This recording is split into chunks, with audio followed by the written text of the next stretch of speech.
bienvenue sur Polytech 2023, dernier jour, mais grand jour parce qu'aujourd'hui c'est le jour de l'emploi. Aujourd'hui, on va parler de l'importance pour une entreprise de cultiver sa valeur environnementale pour cultiver son attractivité. Alors, attractivité, ça pourrait être envers toutes les parties prenantes, mais aujourd'hui, on va vraiment parler marque employeur. Je me présente rapidement, Céline Puffardi-Jvili, DG de LookSharp, qui est une agence de communication engagée sur les sujets de transition, justement, et je suis aussi la co-autrice avec Fabrice Bonifay du livre « L'entreprise contributive, concilier monde des affaires et limites planétaires ». Alors, aujourd'hui, on part d'un postulat. La manière dont on a créé de la valeur jusqu'à présent a apporté énormément de progrès en termes de confort, de santé, de mode de vie, de progrès matériel et de richesse. Mais aujourd'hui, on a atteint un plafond. Parfois, on l'a même explosé, ce plafond, quand on regarde les limites planétaires. À mesure qu'on sait les mesurer, on voit qu'on est en dehors des clous. Et en détruisant le vivant, en surexploitant les ressources, on est devenu fragile. On se tire une balle dans le pied. Et on a aussi atteint un plafond en termes de justice sociale. Donc, comment est-ce que ça se traduit pour l'entreprise? L'entreprise aussi, ça la fragilise. En devenant de plus en plus fragile, peut-être qu'elle devient de moins en moins attractive. En étant de moins en moins attractive, elle perpétue cette fragilité. Donc, on est dans un cercle vicieux. Et le pari, ce serait de travailler en même temps dans cet espace safe du donut, comme l'a théorisé Kate Raworth, l'économiste, où on est entre ce plancher social et ce plafond environnemental à ne pas dépasser, pour devenir plus résilient. La clé de la résilience, c'est peut-être d'attirer les gens qui vont vous aider à devenir résilients, les talents, comme on dit en RH. Donc ça, c'est un cercle vertueux. Est-ce que c'est possible ? Spoiler, oui, c'est possible. J'ai vérifié, slogan SNCF 1988. On vérifiera. Voilà, parce que les valeurs les plus recherchées par les collaborateurs aujourd'hui, et les jeunes en particulier, eh bien, sans surprise, c'est le respect de l'environnement. Et on en parlera tout à l'heure avec Anaïs, parce que je vais juste vous donner un chiffre. 70% des jeunes sont prêts à renoncer, on parle bien d'un renoncement, à un emploi, si l'entreprise n'est pas dans les clous de son point de vue, d'un point de vue écologique. Alors, ça concerne tout le monde ici. On est dans le cœur des secteurs techniques et industriels qui, justement, sont en transformation ou acteurs de la transformation des autres. On est sur Polytech. Il y a évidemment ce qu'on appelle les emplois verts, les emplois environnementaux et les emplois à verdir ou verdissants. Toutes ces industries qui doivent intégrer ces paramètres environnementaux dans leur processus, dans leur modèle d'affaires, etc. Alors, aujourd'hui, on va discuter du comment. On ne va pas revenir sur ce postulat parce que je pense que tout le monde, si vous êtes ici, c'est que vous êtes peut-être un peu déjà au courant. Mais comment recréer de la valeur environnementale pour justement attirer ces talents? Comment revenir à la question du sens, la question des modèles d'affaires, et peut-être allons jusqu'au modèle régénératif pour embarquer ces équipes. Alors, autour de la table, Mélanie Berger-Tisserand, présidente du CJD, le Centre des jeunes dirigeants, 5700 entreprises, plutôt côté PME, ETI, donc plutôt les plus petites entreprises, mais qui composent le tissu économique français. Et une voix originale en tant que patronne d'entreprise. Notamment, je vous invite à regarder ces tribunes sur le sujet de la croissance et tu invites notamment à imaginer d'autres indicateurs de performance. Et ça, c'est très important aujourd'hui. Geoffroy Dufay, spécialiste biodiversité dans l'offre de conseil d'AXA Climate. Alors, AXA Climate, c'est 150 collaborateurs et en recrutement, au service de l'adaptation climatique et environnementale. 4 métiers, l'assurance, la formation, le conseil et le financement. Côté formation, on parlera peut-être de Butterfly, qui invite les entreprises à comprendre pourquoi et comment elles peuvent intégrer le modèle régénératif pour créer de la valeur autrement, sortir des modèles volumiques, notamment, et revoir la notion de performance, encore une fois. Michael Lemarchand, directeur de l'engagement social, territorial et environnemental et directeur du projet d'entreprise à la SNCF. Donc, on est vraiment dans le développement durable et les people. À la cabine de pilotage, humour Dédé, de l'immense chantier de transformation de la SNCF, ce fleuron économique et industriel français, qui est aussi un acteur pour l'économie de tout un tas d'autres acteurs, évidemment, un facilitateur dans le paysage économique, je crois. Un énorme employeur avec plusieurs milliers d'emplois chaque année. Voilà. Donc, une entreprise sur les sujets environnementaux plutôt native, mais qui néanmoins se réinvente. Et vous avez une fan ici avec Anaïs Boucher. Oui, absolument. Anaïs, ingénieure supaéro, titulaire d'un master de management de Polytechnique. Tu travailles aussi pour une plateforme d'investissement participatif dans la transition écologique. Et tu es ici parce que tu es membre du collectif pour un réveil écologique, depuis des étudiants pour un réveil écologique, depuis 4 ans, des étudiants qui interpellent les entreprises et les engagent à se transformer et qui aussi engagent leurs écoles, leurs grandes écoles à se transformer, à intégrer des programmes. Vous avez commandité une enquête sur les jeunes et le travail qui vient briser pas mal de clichés. Entre autres sur ce que les jeunes apprécient comme valeur. Et c'est une génération qui ne sacrifiera pas l'urgence écologique sur le marché du travail. Vous publiez des études sectorielles qui sont monumentales. Regardez sur leur site, c'est meilleur que les grands cabinets de conseil, sauf que c'est gratuit. Hallucinant. On a 1 heure. C'est la dernière conférence. Si vous êtes intéressé et que vous avez envie de poser des questions, c'est génial. On nous a confirmé qu'on ne mettra pas dehors et je pense que c'est important. 40 minutes avec nos invités et ensuite 10 minutes totalement pour Anaïs qui incarnera la voix des jeunes. Voilà. J'aimerais commencer avec Michael. Quand on a préparé, tu m'as raconté une forme de coming out à l'occasion du Covid, où vous avez remarqué que finalement le constat de l'état du monde coïncidait avec des attentes sociétales et que vous aviez une offre avec une valeur parfaitement en cohérence avec ce qui était attendu, mais que vous n'aviez peut-être pas tellement positionné ça comme ça. Est-ce que tu veux bien revenir et nous raconter comment ça s'est passé à ce moment-là ? Bien sûr. Bonjour à toutes et tous. Merci d'être nombreux en vendredi, le dernier jour. Là, je trouve ça super. Donc, vraiment, merci d'avoir pris le temps de venir à notre table ronde. Effectivement, parce que quand on parle d'attractivité de la marque employeur, en fait, ça, c'est la conséquence, c'est la partie émergée de ce qui se passe avant, de ce qui se passe plus profondément dans l'entreprise. Et ça se voit ou ça ne se voit pas. Et c'est vrai que nous avons, en 2020, et tu le rappelais dans mon double titre, on a lancé une démarche de projet d'entreprise en 2020 parce que la SNCF était à un moment de son histoire qu'il a changé profondément. Peut-être qu'en tant que client voyageur, vous ne l'avez pas perçu, mais il y a eu un changement fondamental que je ne vais pas exposer ici, mais qui est une date dans l'histoire de la SNCF, c'est le 1er janvier 2020. Et donc on lance un projet d'entreprise, le président me confie ce projet d'entreprise pour embarquer 140 000 salariés de la SNCF et faire en sorte qu'on se donne une stratégie, qu'on se redonne un logiciel, un cap stratégique et surtout que chacun et chacune des 140 000 salariés sache comment il ou elle contribue à cette stratégie personnellement, pas sur des slides en disant j'ai vaguement compris. Non, non, comment moi dans mon métier au quotidien, que je sois un contrôleur de train, que je sois un agent qui remplace le ballast sur les voies, que je sois un comptable, que je sois un chargé de recrutement, comment moi je contribue à cette stratégie globale. C'était ça le brief. Et à partir de là, effectivement, on a travaillé sur l'identité, sur les valeurs de l'entreprise. Et moi, ce qui m'a frappé en menant ces travaux-là, c'est que ce qu'on avait essayé de cacher dans les années 2000, c'est-à-dire la singularité de la SNCF. La SNCF, c'est un service public, c'est une entreprise maintenant qui n'est pas une entreprise publique qui fait du service au public, qui sert l'intérêt général, qui pense au temps long, qui n'a pas les yeux rivés sur ses résultats trimestriels. C'est une entreprise, c'est vrai, qui accepte et est fière de faire des dessertes ferroviaires dans des petits territoires qui ne sont pas rentables si nos concurrents viennent sur le marché. Ils ne feront pas ça. Ils ne feront pas ces lignes-là. La SNCF, qui pourtant est en concurrence, assume de faire ça. Et en fait, dans les années 2000, on avait tendance à vouloir être une entreprise normale. En gros, ça voulait dire être une entreprise qui fonctionne bien, qui fait des bons résultats pour pouvoir durer. Et en gros, on cachait nos spécificités. Et en fait, en travaillant en 2020 sur l'état de la société, les aspirations de la population, les études démographiques, le rapport au travail, tout ça m'a fait vraiment réaliser que ce qu'on avait voulu cacher dans les années 2000, eh bien, il fallait l'assumer parce que c'était vraiment en résonance avec la société maintenant. Et non seulement l'assumer, mais le revendiquer parce que ça devenait une force. Il fallait être nous-mêmes.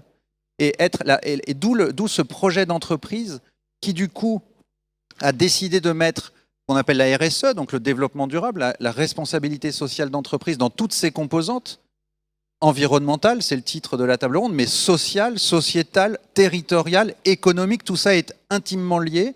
On a décidé de le mettre au cœur de la stratégie, pour de vrai, et le président a pris cette décision de fusionner la direction du projet d'entreprise, la très modeste direction du projet d'entreprise que j'avais à l'époque, avec la direction du développement durable, et de me les confier, alors pour mon plus grand bonheur, mais comme ça a été un moment important. Et ça permet d'abord d'asseoir une sincérité d'intention dans notre transformation. C'est pas pour aller raconter à l'extérieur qu'on fait des choses bien.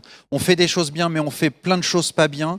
Et le sujet, c'est d'être lucide sur ce constat et de vouloir sincèrement, fermement améliorer les choses sans relâche, parce qu'on n'a pas le droit de se raconter d'histoire et parce que par ailleurs, ça correspond à la société à laquelle on a envie de contribuer. Et ça, si on est sincère, si on est cohérent dans son projet, dans tout ce que l'on fait, dans le discours, dans les interviews, les entretiens de recrutement, mais aussi dans la communication, mais aussi dans la façon dont on prend des décisions, on y reviendra sans doute. Et bien, si on est cohérent, ça se voit, et ça se voit sur notre attractivité employeur. Mais c'est la conséquence d'une cohérence d'ensemble qui, à mon avis, est pas assez travaillée en interne. Bien sûr, ça ne fait pas les grands titres des journaux. C'est 1000 détails qui comptent, mais cette cohérence d'ensemble fait la différence et on est très loin de la marque employeur washing ou du greenwashing, on est au cœur du réacteur. Alors merci, et au cœur des réacteurs et dans la vie réelle, comme dirait l'autre, Mélanie, il y a les grandes entreprises et même les grandes entreprises un peu spéciales comme la SNCF. Toi, tu es au contact du tissu économique français qui est composé de toutes ces petites entreprises qui servent les grandes, souvent d'ailleurs, les PME, PMI. C'est un vrai challenge d'attractivité parce qu'elles sont, par définition, quelque part, la palissade, mais moins visibles. Est-ce que les entreprises que tu représentes réalisent, parce que parfois je me dis, il doit y avoir un décalage monumental entre ce que tu dis, ce que tu prônes, ce que tu portes, pour embarquer, mais est-ce qu'elles réalisent que ces sujets environnementaux pourraient être un atout? Et si oui, comment est-ce qu'elles prennent ça enfin, je pense qu'il y a toutes les couleurs de vert dans les entreprises que tu représentes, mais comment est-ce qu'on fait quand on est une entreprise peut-être moins sexy parce que moins grande, qui ne fait pas la une des journaux tous les jours? Alors, les entreprises TPE, PME françaises sont ultra sexy. Ultra sexy.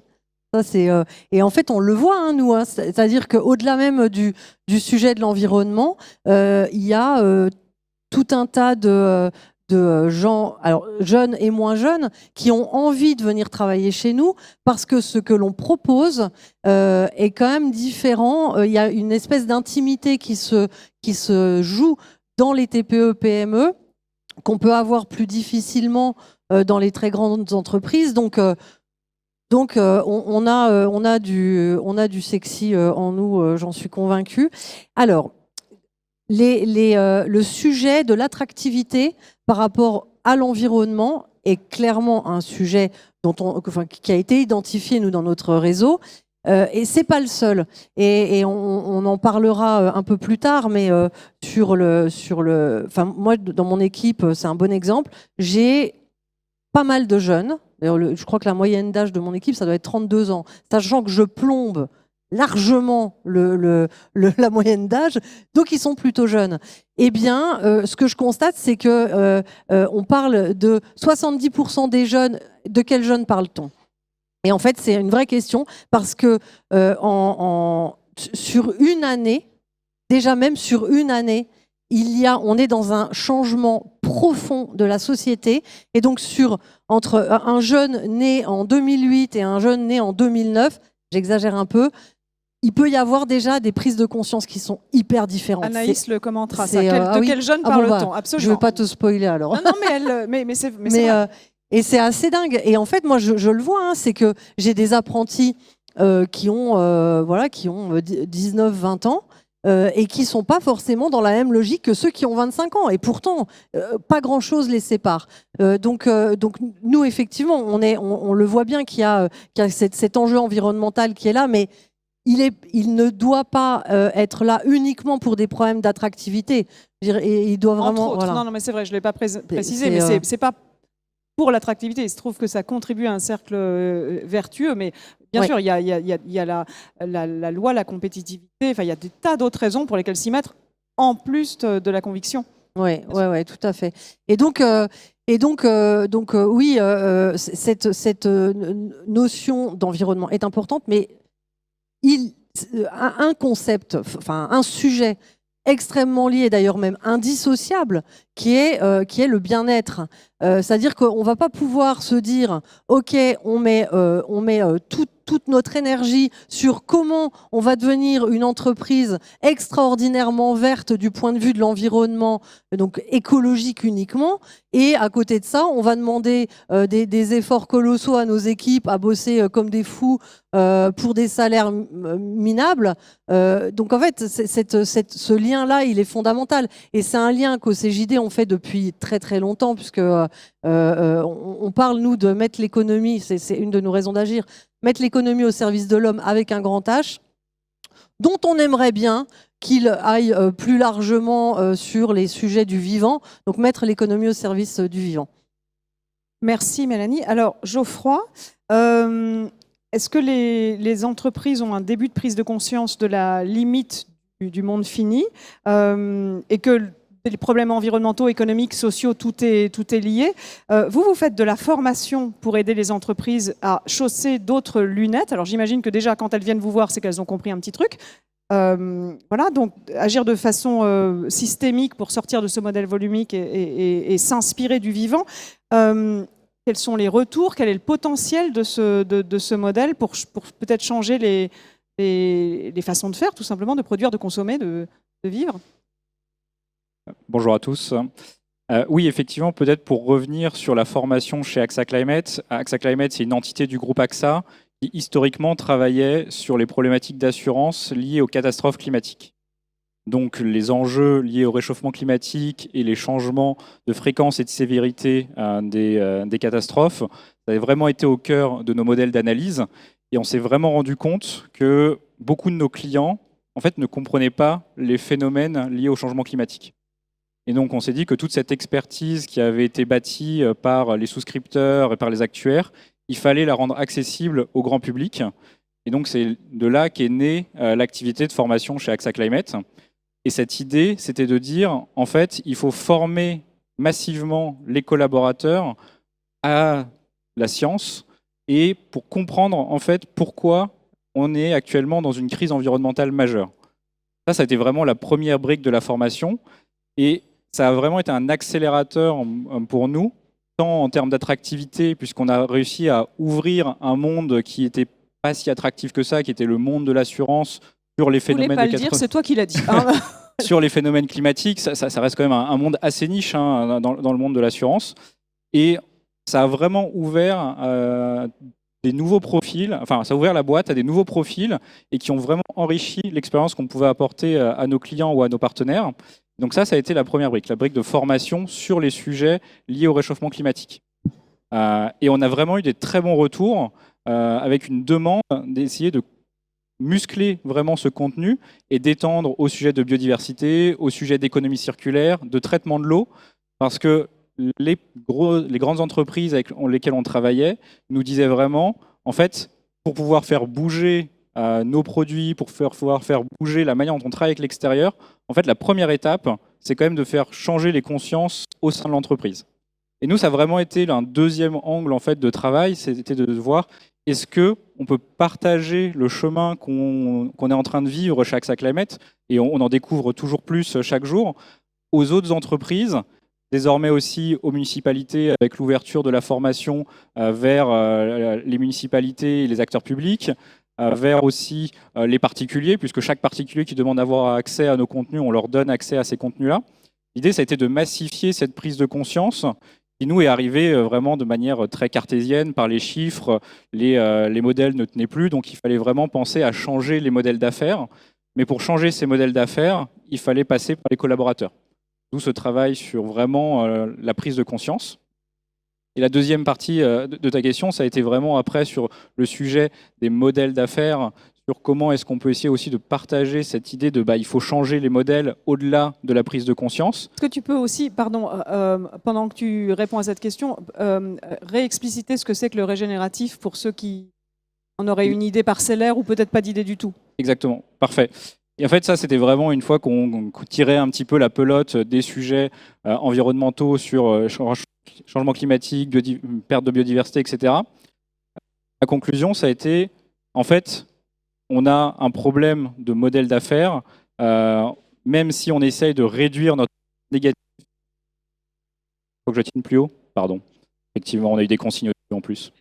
Il faut même si on essaie de réduire notre empreinte, réduire dans un monde fini, ça ne suffit pas. Exactement ce que tu disais au début, la théorie du donut, il y a des limites planétaires. Et en fait, on a beau essayer de réduire notre empreinte négative, il y a toujours un seuil incompressible, à la limite d'éco-socio-compatibilité, et on n'arrivera pas, même en réduisant notre empreinte, si on essaye toujours de faire plus, il y a un petit incrément qui fait qu'on va finir par dépasser les limites planétaires.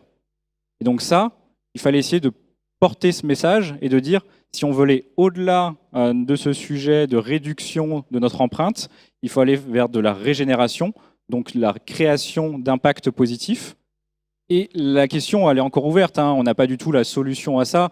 Nous, notre point, c'est de dire, en fait, il faut travailler là-dessus. Il faut réussir à changer notre vision du monde pour commencer à se dire, en fait, il faut peut-être travailler en groupement d'entreprises, il faut travailler avec les collectivités, il faut travailler au niveau des territoires pour essayer de voir comment est-ce qu'on peut réduire, au-delà de la réduction, pour aller vers la régénération.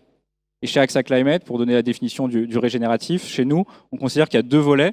Un volet qui est culturel, c'est la prise de conscience, c'est l'angle qu'on travaille le plus. C'est pour ça qu'on a lancé une formation sur les changements culturels liés au régénératif.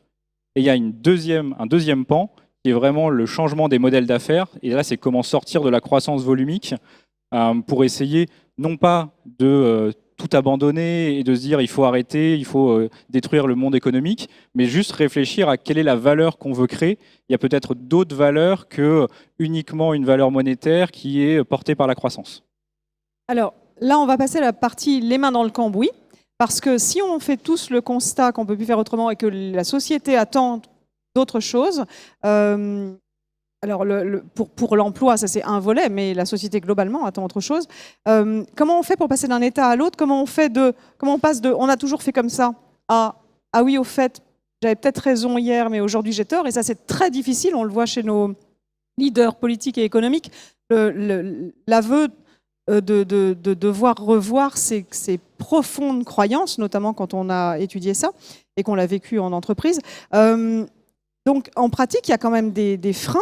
Michael, quand on a préparé, tu disais qu'un des problèmes, c'est que la valeur environnementale n'est pas suffisamment valorisée, justement, qu'il est difficile encore de démontrer cette valeur-là, de la rendre visible, de la rendre accessible, de lui permettre de pondérer et d'appuyer dans la balance d'un autre côté, de peser dans la balance.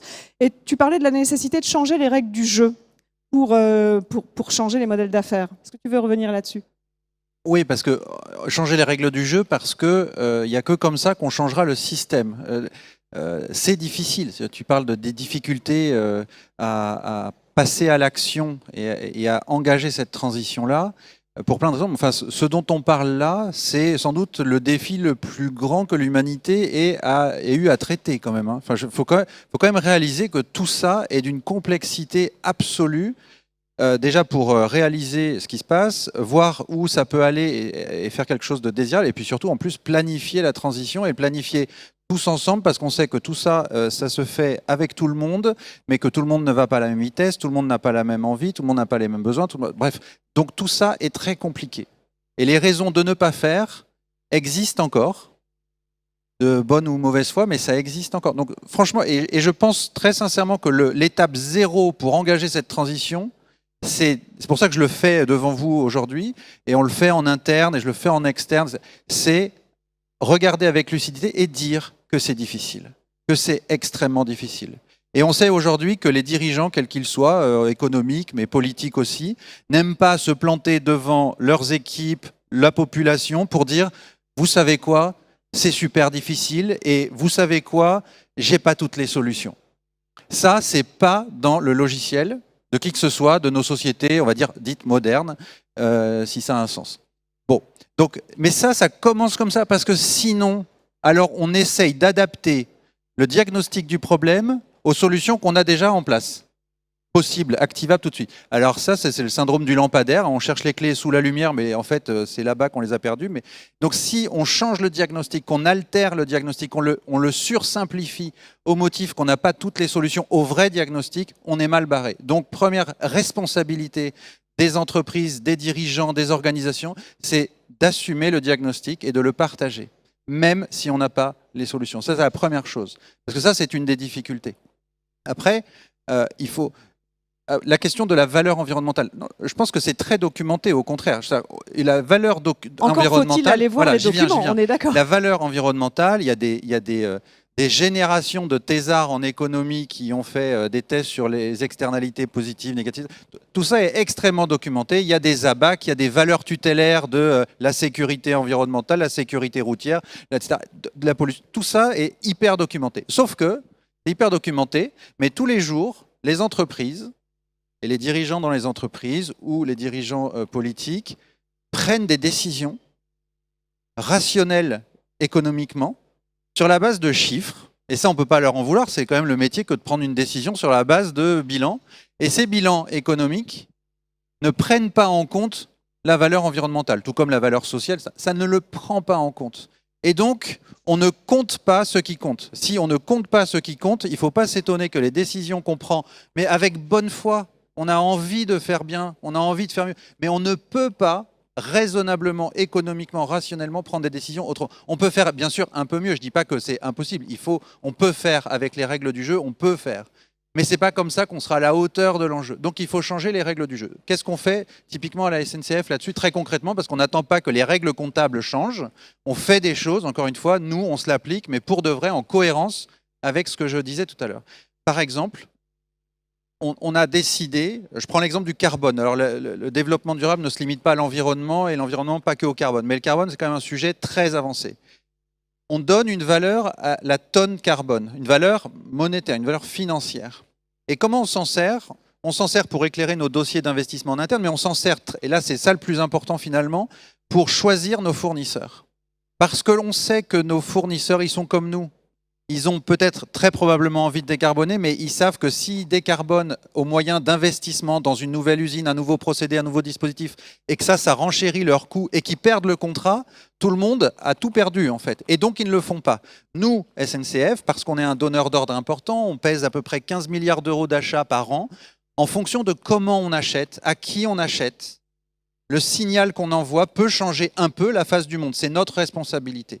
Et donc, on a dit on va appliquer un prix à la tonne carbone dans nos achats, qui va du coup, le bilan carbone de la prestation qu'on achète ne rentre pas uniquement dans les 20% du poids RSE, mais ça rentre dans la note financière. Et donc, entre deux fournisseurs A et B, il peut y en avoir un qui est un peu plus cher que l'autre, mais le delta de carbone dans la prestation du A et la prestation du B, quand on affecte 100 € la tonne, peut faire basculer le choix du fournisseur. Et ça veut dire, ça c'est pas de l'argent qu'on paye, mais ça permet de changer le choix, de faire un choix différent pour de vrai. Et donc on va choisir le fournisseur B qui coûte 105 alors que le A coûte 100. Mais en fait, quand on prend en compte cette valeur environnementale pour de vrai, alors on se dit ça vaut de payer 105. Bien sûr, ça veut dire que c'est pas neutre économiquement. Mais c'est ça, être responsable en termes de décarbonation. Si c'est juste dire j'ai changé mes lampes LED, c'est bien, il faut le faire, mais ce n'est pas ça la responsabilité d'une entreprise. Il faut aller bien au-delà. Donc changer les règles du jeu. Donc on le fait notre jeu, mais on n'est pas seul. Il faut à terme, il faut que tout le monde fasse ça. Si ça devient la norme, voire la norme financière, la norme comptable, alors on jouera avec les mêmes règles du jeu et la compétition pourra se faire comme avant. Il n'y a pas besoin d'avoir peur de ça. Mais en revanche, elle se fera avec des règles du jeu durables. Et c'est quand même ce qu'on veut. Donc là, ce changement systémique est très important. Puis peut-être si je peux dire un mot, parce que changer les règles du jeu, donc il y a toute la partie économique, encore une fois, globalement, les gens ont envie de bien faire, mais encore faut-il que les règles du jeu économiques soient les plus saines possibles. Et là, les politiques ont une responsabilité pour faire ces règles du jeu les plus massives possibles pour tout le monde. Mais il y a une autre règle du jeu aussi que j'aimerais rappeler, pour nous, c'est qu'il n'y a pas, c'est culturel. C'est une règle du jeu économique, mais il y a des règles du jeu culturelles. Et la culture, c'est d'être le meilleur. La culture, c'est d'être bon soi. C'est-à-dire ceux qui disent, par exemple, très concrètement, moi je suis neutre carbone, ou moi je suis neutre carbone en 2035. On a envie de dire, super mon gars, c'est bien, on est content pour toi, mais en fait c'est bien, mais ta responsabilité va tellement au-delà de ça. Donc arrête de dire ça. Et donc le sujet il n'y a pas de vainqueur solitaire dans cette affaire. Il ne faut pas qu'il y ait un 18 sur 20 et puis tous les autres en dessous de la moyenne. Il faut qu'on ait tous la moyenne, si je prends une comparaison. Il faut que tous, on soit solidaires. C'est d'ailleurs dans notre raison d'être. Agir pour une société en mouvement solidaire et durable. Parce qu'on ne passera que si on est solidaires les uns avec les autres. Et donc, il faut sortir de cette logique, cette culture du vainqueur solitaire. Moi, je suis bien. Ah, moi, je dois m'améliorer. Moi, déjà. Je balaye chez moi. Mais j'ai tellement un rôle à jouer pour aider les autres à être meilleurs. C'est ce que j'explique avec les achats, par exemple. Mais typiquement, c'est intéressant parce qu'il faut s'ouvrir, il faut accepter de s'exposer, encore une fois, même si ça va nous challenger. Quand j'ai construit le projet d'entreprise et la stratégie RSE du groupe SNCF, je suis allé voir le conseil d'administration du CJD pour leur présenter le projet en cours de construction, pour avoir leur avis en tant que partie prenante très concrètement.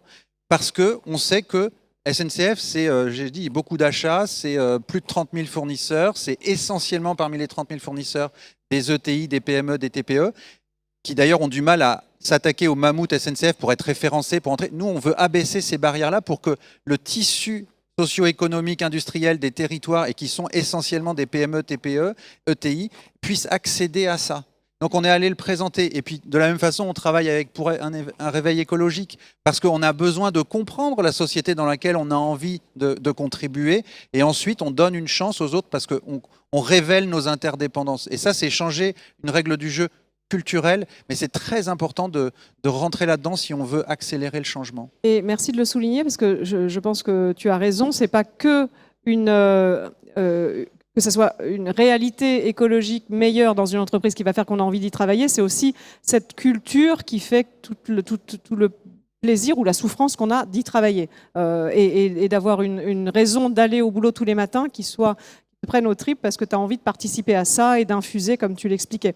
Alors, Mélanie, tu parlais tout à l'heure de l'origine du CJD. Je trouve ça intéressant parce que tu m'as rappelé que la maxime de Jean Mersch, le fondateur du CJD, c'est « Le jeune patron est par nature révolutionnaire ».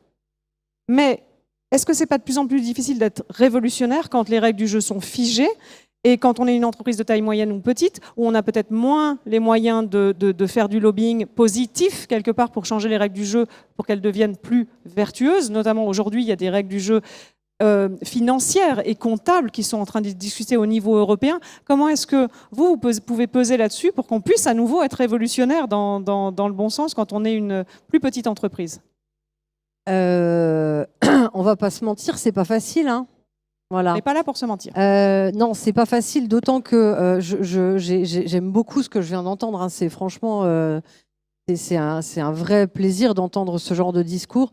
La difficulté pour nous, TPE, PME, c'est comment on fait en sorte de mettre en place une vraie politique RSE, bien que je n'aime pas trop ce terme-là, pour être très honnête, parce que je pense qu'il a été largement dévoyé.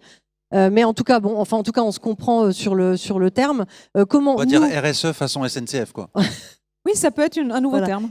Mais non, mais pour nous, c'est un vrai sujet. On fait partie, en tant que TPE-PME, de la chaîne de valeur de la SNCF.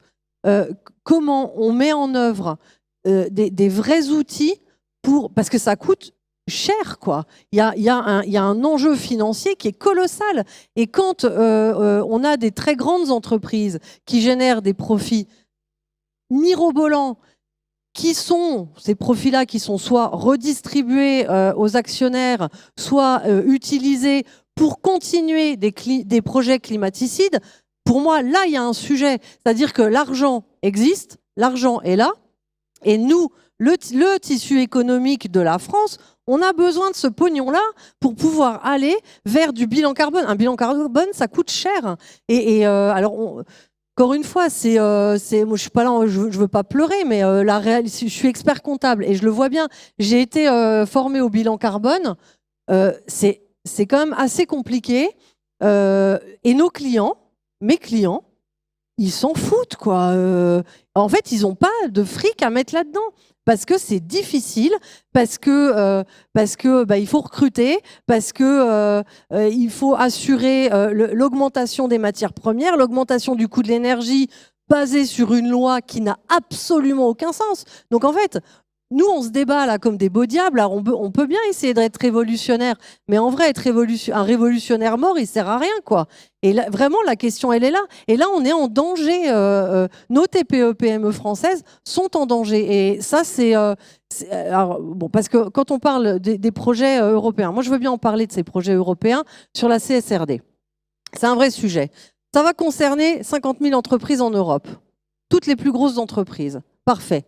Quelles sanctions ? Qui contrôle? Les gens sont-ils formés pour contrôler ces entreprises-là? Et s'il n'y a pas de sanctions, et concrètement, il n'y a pas de sanctions réelles, mais qu'est-ce qu'on fait? Mais ça, c'est juste, en fait, on est en train de faire un truc où on emballe en disant « Oh, regardez, c'est merveilleux, on a fait des lois européennes qui doivent être retranscrites dans le droit français avant le 5 décembre, je crois, 2023. Très bien. Et si on contrôle pas? Et si on sanctionne pas? Mais ils vont continuer à faire comme avant. Ça n'aura servi à rien. Et une des solutions, alors nous, on a travaillé avec une association qui s'appelle Alter Capitae sur des sujets de décroissance. Et je suis tout à fait disposée à pouvoir parler de décroissance quand vous le voulez, parce que je pense que c'est un sujet qu'on ne peut plus éviter. Et donc, on a travaillé sur comptabilité et décroissance.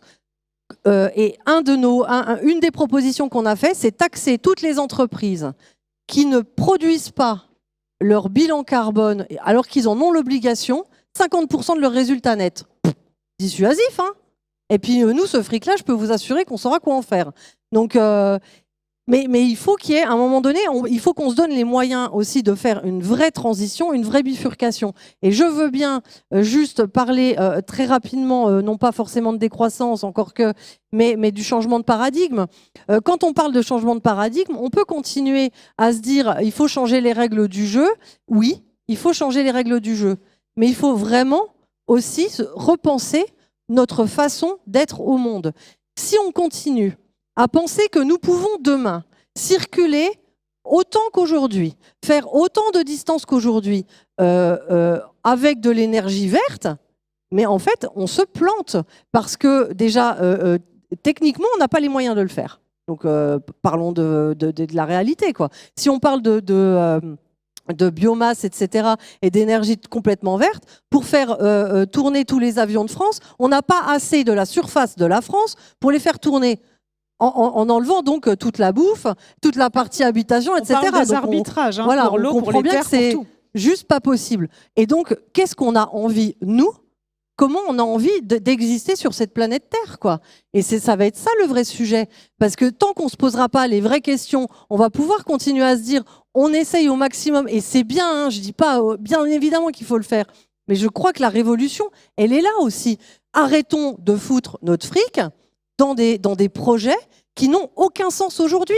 Et donc, si tous collectivement, on dit on arrête d'investir dans des projets climaticides, dans des entreprises qui n'en ont strictement rien à faire de l'avenir, parce que l'important, c'est d'aller rémunérer le dividende, mais si on arrête tous, eux, ils vont pleurer, quoi, réellement. Et je pense que c'est aussi là où nous, en tant que citoyens, êtres humains, on a du pouvoir sur ça. Il faut qu'on décide collectivement que c'est stop maintenant. Et puis chaque chef d'entreprise a une influence et quand on peut se regrouper comme dans un lieu comme le CJD, on peut faire entendre sa voix aussi. Merci. Et peut-être une clé dans ces sujets de changer le comment, c'est d'expérimenter à l'intérieur. Et je trouve que c'est ça qui est intéressant aussi dans ce que vous appliquez à vous-même chez AXA Climate et au sein d'un groupe comme AXA, c'est de vous donner la possibilité pour transformer autour ou avoir l'ambition de transformer autour, il faut quand même une forme d'exemplarité. Donc d'abord transformer dedans. Est-ce que tu peux nous parler un peu de ça ? Oui, bien sûr. Sur les manières de travailler, parce que ça aussi, ça intéresse les jeunes. C'est ça. Nous l'idée, et rien n'est parfait, hein, c'est vraiment de l'expérimentation, mais ce sujet de changer la perception du monde, ça a vraiment été clé dans la manière dont on a essayé d'organiser les équipes et dont on a essayé de développer des nouveaux projets. Un des grands concepts qu'on essaye de mettre en place, c'est de dire une entreprise, ça doit fonctionner comme un organisme vivant. Et donc, on doit non pas uniquement penser en tant qu'individu, mais on doit penser qu'on est dans un écosystème et ça ne nous sert à rien d'être le seul gagnant sur le marché, puisque de toute façon, après, ce marché va mourir et si c'est au prix de détériorer l'environnement, de détériorer les conditions sociales, ça n'a pas de valeur sur le long terme. Un écosystème, il doit être viable, il doit être diversifié pour pouvoir justement être résilient et perdurer. Et donc, ce sujet de changement de manière de penser, nous, ça a vraiment été un des points qu'on essaie de développer. La première chose, c'est que chaque équipe doit avoir une très grosse autonomie. Et quand elle commence à réfléchir à un nouveau produit, elle est obligée de réfléchir à quel est l'écosystème qui va être impacté par ce produit. Et donc, un exemple très bête, si on se dit qu'on veut lancer un nouveau produit d'assurance, si on lance ce nouveau produit d'assurance, OK, quel est l'impact pour les populations ? Est-ce que c'est un produit d'assurance qui est payé directement par les individus ou est-ce qu'il va être payé par un État, par une collectivité, par un groupement financier ? Donc comment est-ce qu'on peut le structurer pour qu'en fait, le coût pour l'individu, il soit monétairement faible, mais en termes d'impact sur son bien-être, il soit élevé ? Et du coup, la question, c'est si on réfléchit assurance en termes de bien-être, est-ce qu'il vaut mieux qu'on développe une assurance qui protège contre les inondations ? Est-ce qu'il vaut mieux qu'on développe une assurance qui va protéger contre les pertes de rendement agricole ? Et en fait, quand on commence à essayer d'imaginer les impacts de nos produits sur toute la chaîne de valeur, on se rend compte qu'une assurance perte de rendement, c'est bien, mais ce n'est pas suffisant. Parce que le monde est en train de changer, les rendements diminuent, il y a des problèmes liés au réchauffement climatique. Et donc, en fait, la question, ce n'est pas uniquement le changement des rendements, c'est le changement des pratiques agricoles. Et là, en fait, ça pose tout un tas de nouvelles questions parce que c'est est-ce qu'on peut financer des pratiques de transition agricole ? Et c'est comme ça qu'a émergé le sujet chez nous de se dire, tiens, est-ce qu'on ne pourrait pas essayer de lancer un fonds qui financerait les pratiques d'agriculture régénératrice ? Et en fait, c'est juste cette manière de réfléchir qui, nous, on trouve, apporte beaucoup aux collaborateurs. Et on a vraiment senti un changement en termes d'attractivité de l'entreprise parce que l'objectif, c'est plus une décision top-down. On leur dit, si vous voulez lutter contre le changement climatique, il va falloir faire ça, ça et ça. On a toutes les solutions et ça va bien se passer. Non, c'était vraiment ce que tu disais tout à l'heure, Michael. C'est honnêtement, on ne sait pas exactement comment faire. Ce qu'on veut vous apporter, c'est une nouvelle clé de lecture. Il faut changer la manière dont on réfléchit nos produits, dont on réfléchit nos modèles d'affaires. Et donc, ça doit venir de vous. Il faut que vous réfléchissiez à comment vous allez interagir avec le reste de votre écosystème. Et ensuite, on vous offre juste un espace, donc on parle de champ, on vous offre le champ qui vous permet d'aller discuter avec des investisseurs institutionnels, d'aller discuter avec des entreprises pour voir si vous pouvez essayer de lancer ces nouveaux produits. Alors au début, ça démarre petit, hein. C'est vraiment, quand on parle de nouvelles lignes d'assurance, c'est quelques dizaines de millions d'euros. Mais par exemple, sur le fonds d'agriculture régénératrice, là, on est sur 300 millions. Donc c'est des projets qui grossissent et qui permettent un petit peu, au fur et à mesure, de permettre de responsabiliser les collaborateurs, 2, d'aligner en fait leurs convictions écologiques avec leur métier. Parce que ça, pour nous, c'était vraiment une des questions importantes, c'était le sujet de la cohérence. Comment s'assurer qu'en fait, on n'est pas juste à dire « vous inquiétez pas, on va travailler sur des problématiques environnementales », mais en fait, voilà, ça change rien. L'idée, c'est vous avez des convictions personnelles fortes, vous pouvez rejoindre notre entreprise, et on va vous donner un espace pour essayer de les exprimer. C'est loin d'être parfait, hein. Il y a plein de choses à continuer à développer. On est une entreprise qui reste quand même loin de certaines problématiques territoriales, on reste une institution financière. Mais l'idée, c'était de se dire si vous venez chez nous, vous n'avez plus besoin d'avoir cette dissonance cognitive entre j'ai des convictions chez moi, j'essaye de recycler, je prends moins l'avion, etc., etc. Et en fait, quand je suis au travail, j'ai mes indicateurs de performance financière et je suis uniquement cela. C'est l'idée d'essayer d'avoir un petit peu ce mix pour justement aussi aller au-delà sur la partie attractivité, si on ne parle pas uniquement valeur environnementale, mais aussi une valeur humaine importante, parce que on ne l'a pas trop évoqué, mais ce qu'on ressent aussi, c'est que sur les nouveaux collaborateurs, il y a une angoisse existentielle qui est forte, et sur comment aussi travailler un petit peu sur ça en disant il y a un endroit, enfin il y a plein d'endroits d'ailleurs, mais dans le monde de l'entreprise, vous n'avez pas besoin de séparer vos convictions personnelles, ce en quoi vous croyez, et vos métiers. Donc ça, c'était vraiment une manière qu'on essayait de mettre en place en interne, se dire une entreprise, en fait, ça fonctionne exactement comme un organisme vivant, ça s'adapte en permanence, c'est jamais parfait, forcément, mais l'objectif, c'est on a des stimuli qui viennent de nos partenaires, et c'est comment on peut essayer de s'améliorer de manière incrémentale, et du coup, c'est pour ça que c'est petit, mais l'objectif, c'est de grossir progressivement. Ok, merci. Et j'aimerais qu'on prenne beaucoup de temps pour Anaïs pour qu'elle puisse réagir et se faire la voix de la jeunesse. Donc j'ai une question boîte à vérité, rapide pour chacun, hyper embarrassante. Non, je rigole. Mélanie, tu disais que quand tu as pris la présidence du CJD, tu as complètement revu tes paradigmes. Mais ma question embarrassante, c'est vous êtes combien à avoir revu vos paradigmes ? Je sais pas.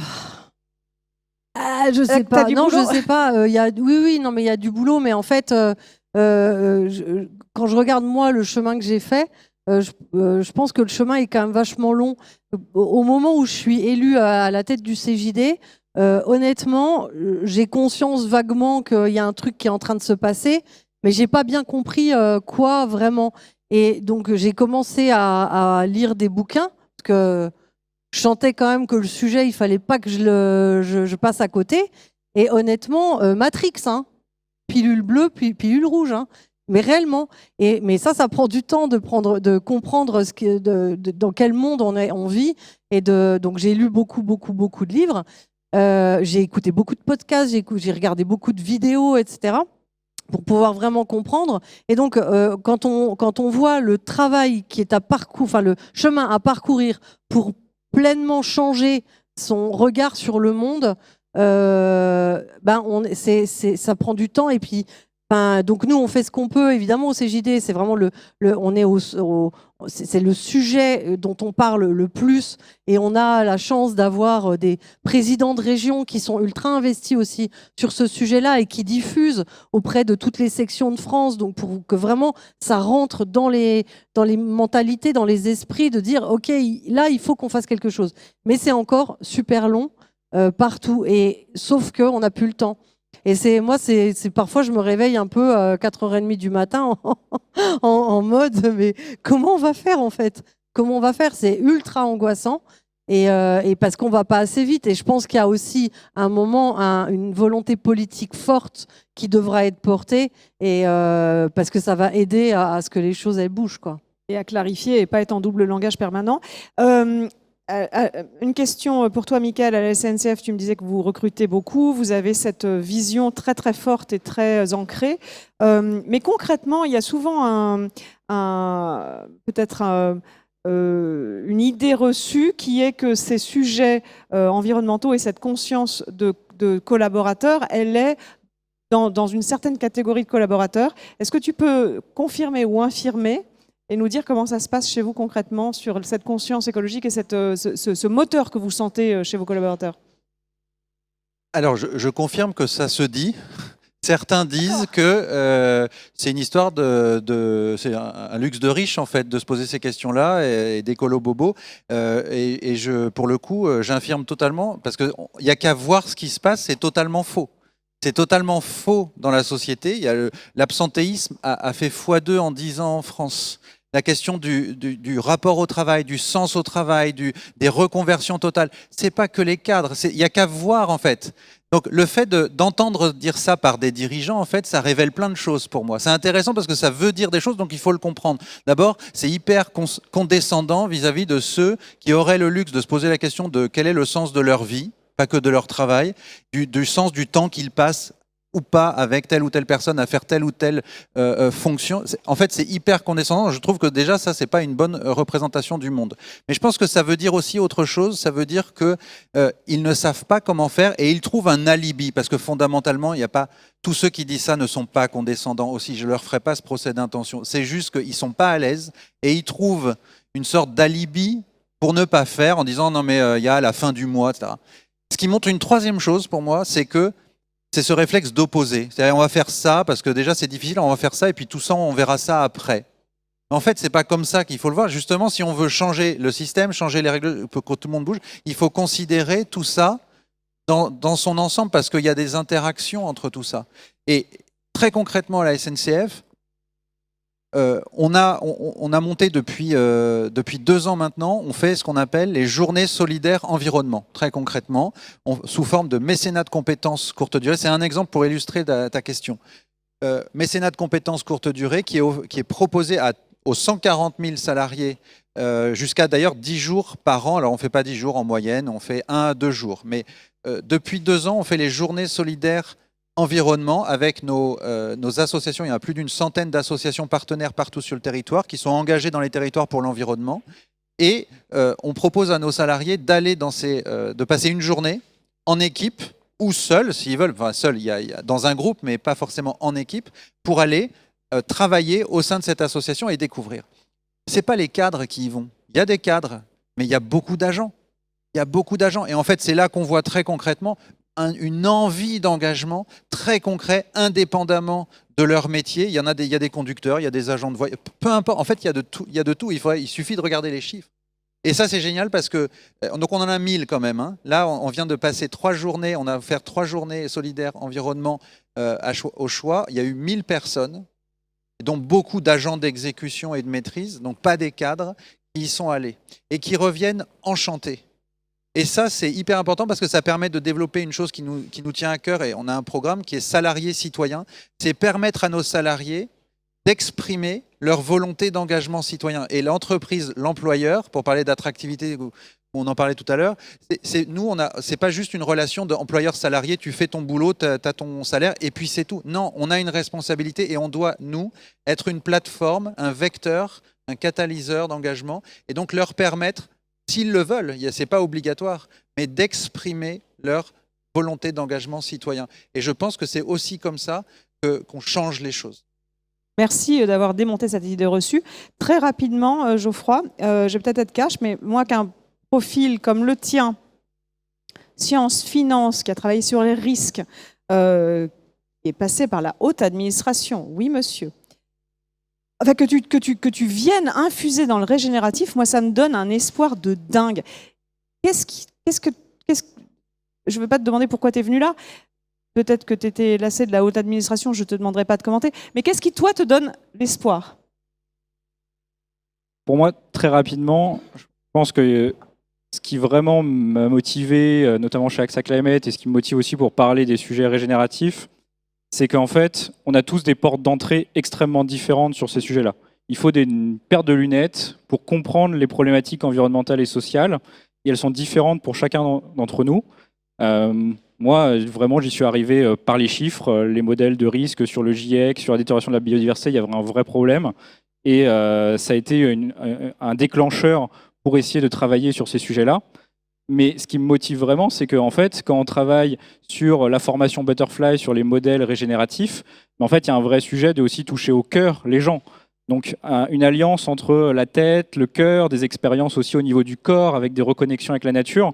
Et en fait, c'est cette multiplicité des ports d'entrée qui, moi, me rend vraiment très positif sur le sujet. Parce que je me dis que chacun, en fait, peut vraiment rentrer sur ce sujet-là. Ça ne va pas être une solution à la fin top-down, parce qu'il y aura quelques personnes qui auront bien réfléchi au problème. Non, on va tous la construire ensemble.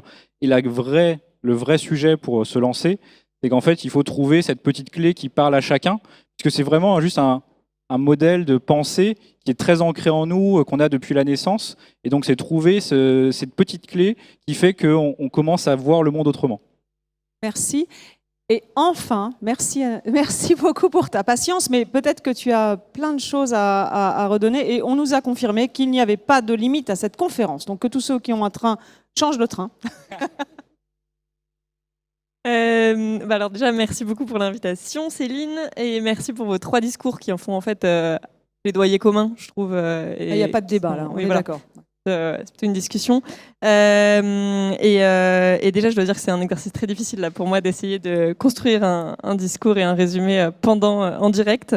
Mais l'idée, c'est vraiment d'apporter juste mon point de vue du collectif, donc pour un réveil écologique dont je fais partie, et donc un point de vue différent de ma génération, pour vraiment juste enrichir cette discussion, appuyer peut-être certains points qui ont été dits aussi. Donc, juste pour recentrer, la question de l'emploi pour un réveil écologique, elle est fondamentale, elle a été à la base en fait de la construction du collectif. Et surtout notre manifeste fondateur qui a été signé en 2019 par plus de 30 000 étudiants, qui mettait en fait en lumière ce paradoxe qui vient d'ailleurs de cette angoisse existentielle dont tu parles, d'aller travailler pour un employeur qui fermerait les yeux sur notre avenir, sur notre futur à tous. En fait, c'est tout simple. On veut, en tant que jeune, pas faire partie du problème, mais plutôt concevoir la solution. C'est vraiment tout simple. Et donc, c'est vraiment un sujet auquel on s'attache, qu'on s'attache d'étudier à peu près tout le temps. Et donc, plus récemment, on a en effet commandé un sondage cette année à l'Institut Harris Interactive qui a sondé plus de 2000 personnes, donc des jeunes entre 18 et 30 ans, toutes catégories sociales confondues. Ça répond peut-être aux questions des qui, mais toutes catégories sociales confondues, ce qui est très important pour nous. Et donc, oui, pour moi, il y a 2 chiffres très importants qui sortent. Le 70% de jeunes, qui gagnent d'ailleurs 5 points par rapport à l'année dernière, on était à 65%. 70% des jeunes qui sont prêts à renoncer à une offre d'emploi si l'employeur ne se montre pas à la hauteur sur le plan de l'écologie. Et le deuxième chiffre qui est pour moi frappant, c'est qu'un jeune sur 2 en emploi est prêt à quitter son travail très prochainement si son employeur ne réagit pas ou n'en fait pas assez sur ce point-là.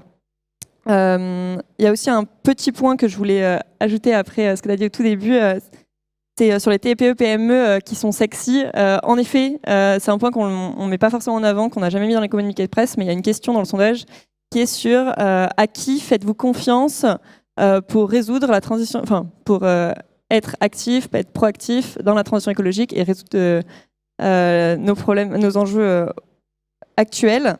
Et donc il y a un classement à qui on fait confiance et qui on fait le moins confiance. Tout en haut, il y a les scientifiques, c'est les jeunes. Et en 2e ou 3e place, parce que je ne les ai pas partis en tête, il y a les TPE-PME, les petites entreprises. Le dernier du classement, spoiler alert, c'est l'État. Et l'avant-dernier du classement, ça j'en suis sûre, c'est les grandes entreprises. Donc pour juste placer la confiance qu'ont les jeunes dans les différentes institutions qui constituent notre société. Bref, ces sondages-là, ils montrent vraiment, et je voulais vraiment l'appuyer parce que c'est quelque chose qu'on nous a répondu, ils montrent vraiment pas un désintéressement des jeunes, peut-être une paresse ou un égoïsme de la part des jeunes.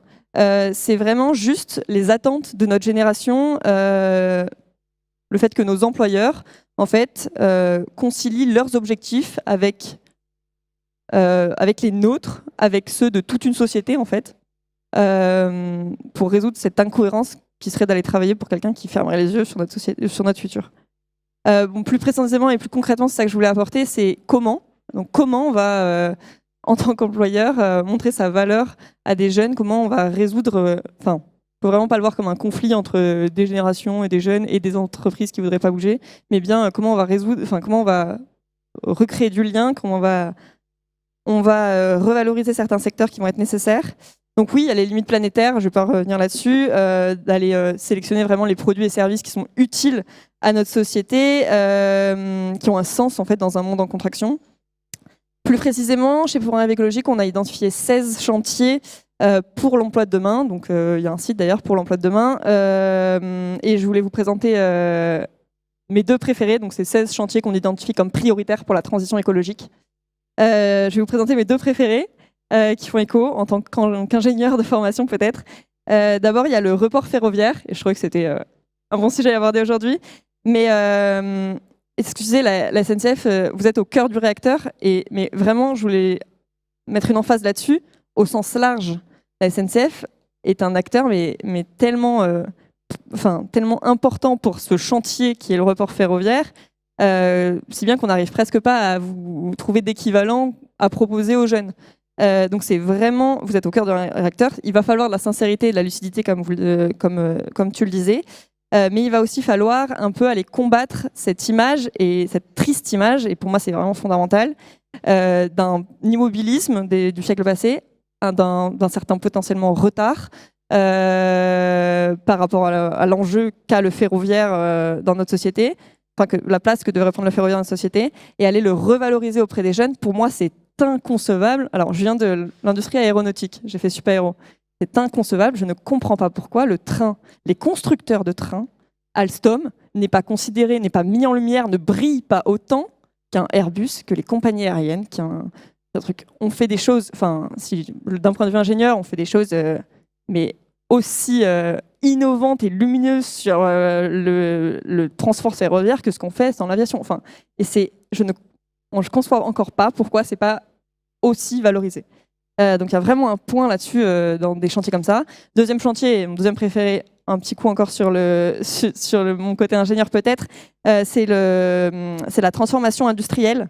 J'en ai parlé d'ailleurs la semaine dernière sur Big, à la BPI, qui est vraiment sur ces sujets-là.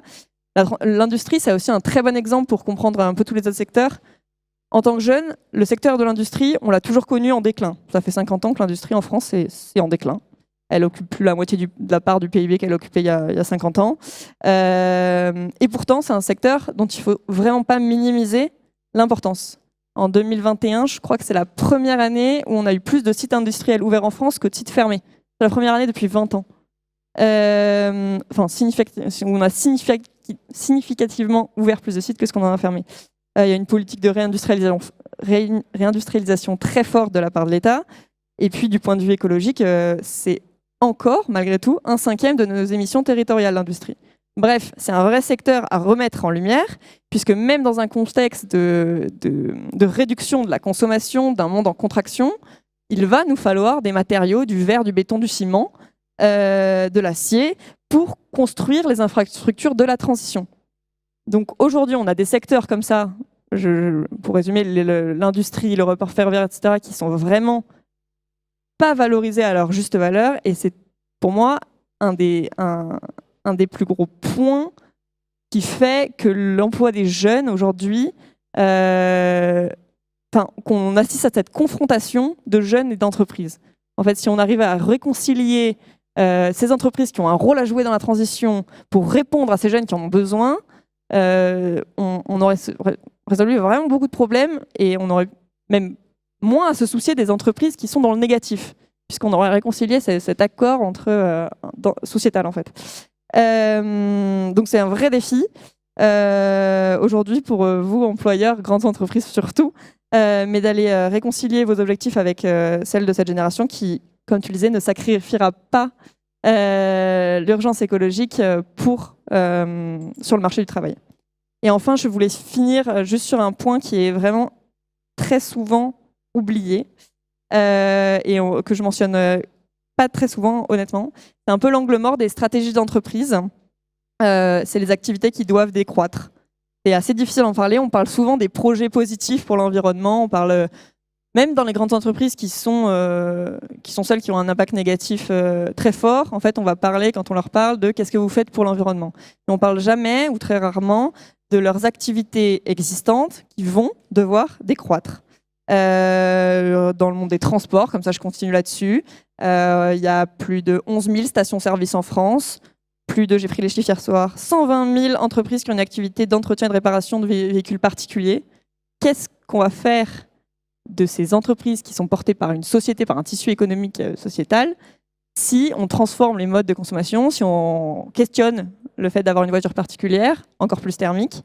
Il va falloir préparer cette transition, il va falloir préparer la décroissance de certains secteurs, leur démantèlement potentiellement de certaines industries, pour que la transition soit juste. Et ça, c'est pour nous hyper important. Et au-delà des belles actions que des grandes entreprises pourraient faire, ça participe au paradoxe pour un jeune de voir une entreprise qui fait peut-être des belles actions, mais qui ne considère pas ou qui n'a même pas réfléchi à ces activités qui doivent décroître, qui ne seront plus possibles dans un monde en 2050 on voudrait à moins de 2 degrés. Bref, ça va aussi avec la réallocation beaucoup des moyens dont on parlait, c'est très important. Bref, je vais finir là-dessus peut-être.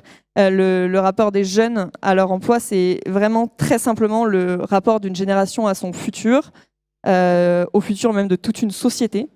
Et ce futur-là, il n'est plus, et c'est vraiment quelque chose qu'on voit dans nos sondages et dans nos études, ce ne sera plus sacrifié au profit d'un employeur. Et ça, c'est vraiment quelque chose que je voulais mettre en valeur. Et merci beaucoup pour tous vos plaidoyers à tous les trois. Je suis contente qu'on fasse plaidoyer commun et que ce ne soit pas un débat.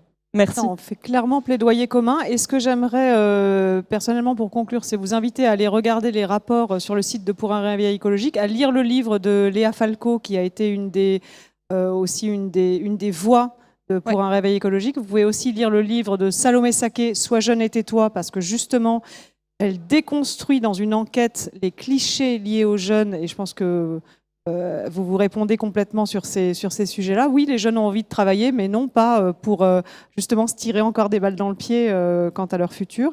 Et merci pour ces messages aux entreprises. Merci à tous les quatre. Est-ce qu'il y a des questions, si on ne nous met pas dehors et qui vous brûlent les lèvres et que vous avez envie de poser à l'un de nos panélistes ?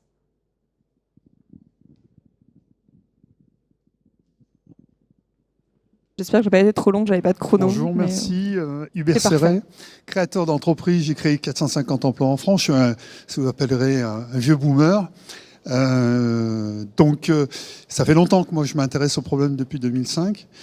On a la chance d'avoir un responsable de chez AXA, dont le patron a déclaré, M. De Castries, qu'à partir de 2 degrés, ce n'était plus assurable. Donc, il va se retrouver au chômage dans pas longtemps, puisqu'on est presque à 1,5 degré. C'est juste une joke. Je voulais remercier Mme Berger-Tisserand pour son dialogue, puisque je viens de la PMI et je comprends tout à fait. On est exactement dans ce problème. Et fondamentalement, j'ai fait une étude pendant le confinement, macroéconomique, puisque ma formation, je suis économiste, sur l'équation de Kaya, dans laquelle j'ai rajouté la dette. Et c'est pour ça que je voulais parler avec monsieur Dufay de ces contrats, justement, qu'il fait. Aucun contrat, que ce soit une banque ou une assurance, n'incorpore à l'intérieur d'autres paramètres que le paramètre financier, c'est-à-dire un taux d'intérêt. On n'a jamais vu, par exemple, une obligation de décarbonation, un engagement vertueux vers la biodiversité. Donc, est-ce que fondamentalement, j'ai modifié l'équation de Kaya en rajoutant le paramètre de la dette avant la population sur le PIB, et en fin de compte, on montre qu'il y a eu un changement en 84 très important, où l'énergie qui était contenue dans le PIB a été remplacée par de la dette par habitant. Et en fin de compte, fondamentalement, ce qui a ruisselé depuis 84, c'est de la dette de manière exponentielle qui bloque effectivement tout le système derrière, qui ruisselle sur les PME, que ce soit de la dette privée, entreprise, mais aussi les ménages, qui empêchent aussi les ménages de réagir, et de la dette publique qui finit de verrouiller au niveau de l'État. Voilà, donc est-ce qu'un jour, puisque vous n'êtes pas banquier, mais enfin vous faites quand même des prêts chez AXA, vous allez modifier vos prêts pour incorporer la partie biodiversité, la partie climatique, à côté des taux d'intérêt? Merci. Merci à vous, c'est une très bonne question. Alors, je n'ai pas forcément la vision sur les prêts que peut réaliser AXA Bank ou peuvent réaliser certains investissements de AXA IM. Mais en tout cas, ce qui est sûr, c'est qu'il y a quand même des tentatives d'essayer d'inclure d'autres dimensions que l'unique dimension financière dans des nouveaux produits financiers. Par exemple, si on pense au pur investissement, mais on n'est pas uniquement sur de la dette, on est aussi sur de l'equity, il y a de plus en plus la volonté d'essayer d'ajouter des critères qui sont des critères environnementaux. Donc là, l'objectif, c'est d'aller au-delà des critères carbone, donc des critères effectivement de trajectoire de décarbonation, mais aussi des critères de réduction d'empreintes sur le foncier, des critères de création d'emplois, associés justement aux produits financiers. L'idée étant en fait pas forcément de modifier les taux pour l'entreprise, mais au moins de sélectionner et de flécher du coup les investissements réalisés. Donc ça répond que partiellement à la question, hein, j'en ai bien conscience, parce que c'est pas forcément l'intégration complète de ces critères-là, mais ça permet déjà au moins de favoriser entre guillemets les bons élèves, puisque ça va flécher une partie des financements. Le deuxième sujet, c'est réussir à changer de la partie vision uniquement historique pour inclure des projections dans la manière de gérer le calcul des taux d'intérêt ou dans la manière de gérer la structuration des contrats d'assurance. Parce qu'en fait, quand on pense contrat d'assurance vers une entreprise, à l'heure actuelle, dans l'immense majorité des contrats, en fait, ce qui se passe, c'est qu'on utilise des modèles de risque passés. On va estimer les pertes cumulées par un secteur, les pertes cumulées par une activité sur des simulations de millions d'années qui ressemblent aux années passées. Et du coup, la question, c'est comment intégrer finalement le monde vers lequel on se dirige pour modifier ces critères de prix dans les produits financiers et donc du coup intégrer une dimension environnementale. Je pense qu'il y a les deux biais. Il y a à la fois considérer les bons élèves et, enfin pas uniquement les bons élèves, mais considérer les efforts que peuvent faire des entreprises et du coup prendre en compte des critères de réduction de la consommation de l'eau, des critères de réduction des émissions carbone, etc. La biodiversité, vaste sujet, puisque comment on arrive à trouver une métrique suffisamment comparable pour une institution financière, parce que l'objectif c'est quand même de réussir à financer des activités qui sont extrêmement diverses, et autant un mètre cube d'eau ou une tonne de carbone, ça reste relativement homogène. Quand on commence à parler de biodiversité, est-ce qu'on parle de viabilité, de diversité, d'abondance des espèces, ça devient tout de suite plus difficile à unifier. Mais je pense qu'il y a ces deux parties, du coup, pour faire vraiment très simple. La partie, il y a déjà des efforts qui sont faits pour intégrer ces critères-là dans la notation financière. Et le deuxième sujet qui est là le gros travail, c'est comment penser les trajectoires pour stress-tester les BP des entreprises, pour imaginer leurs futures pertes sur leurs contrats d'assurance et du coup, en fait, inclure les efforts des entreprises dans la valorisation de leurs produits financiers. Ça, il y a des petits tests. Honnêtement, on travaille quand même dessus chez AXA et il y a des beaux tests qui sont faits. Mais c'est sûr que pour réussir à passer à l'échelle, il faudrait le massifier. Et ça, c'est quand même, il y a encore des gros challenges à faire. Mais honnêtement, il y a quand même beaucoup d'efforts qui sont faits de la part des institutions financières. Rien n'est parfait, hein, clairement pas. Mais il y a quand même beaucoup d'efforts qui sont faits pour essayer d'intégrer d'autres critères que les purs critères financiers. Et le dernier point, c'est aussi une question pour les citoyens et pour les investisseurs, puisque, in fine, si les produits financiers sont structurés par rapport à un retour sur investissement, c'est parce que aussi les asset managers gèrent pour le compte de particuliers, pour le compte d'institutions financières qui ne demandent uniquement que ce critère-là. Donc il y a aussi un sujet de changement de pensée de la part de ceux qui donnent leurs fonds, qui après sont redistribués vers le tissu économique, et d'accepter de dire peut-être que je veux un rendement financier moins important, mais je veux un rendement social ou un rendement environnemental plus élevé. Donc c'est encore aussi une question systémique pour le coup. Mais je m'arrête là parce que... Et de règles du jeu, mais c'était une bonne question qui reprend un peu de hauteur sur ce sujet, parce qu'on parlait d'attractivité d'emploi, mais tout est évidemment lié. À moins qu'il y ait une question ultra brûlante, on va quand même laisser, parce que c'était une question longue et une réponse longue, et que j'ai bien conscience qu'il y a un train. Et le train, c'est important. Mais sinon... Voilà, mais en tout cas, peut-être que sur les réseaux sociaux, vous pourrez retrouver nos panélistes et leur poser des questions. En tout cas, moi, je vous remercie beaucoup pour votre temps et pour avoir un peu montré les entrailles de ce qui se passe dans le tissu économique et dans les entreprises pour reprendre ce dialogue avec les jeunes. Et merci beaucoup, Anaïs, de ton analyse, de ton retour. Et j'espère que la voix des jeunes pèsera autant, sinon plus, que celle des lobbyistes, des actionnaires, enfin, voilà, parce que finalement, future is yours, maintenant. Merci. Merci beaucoup pour la table ronde.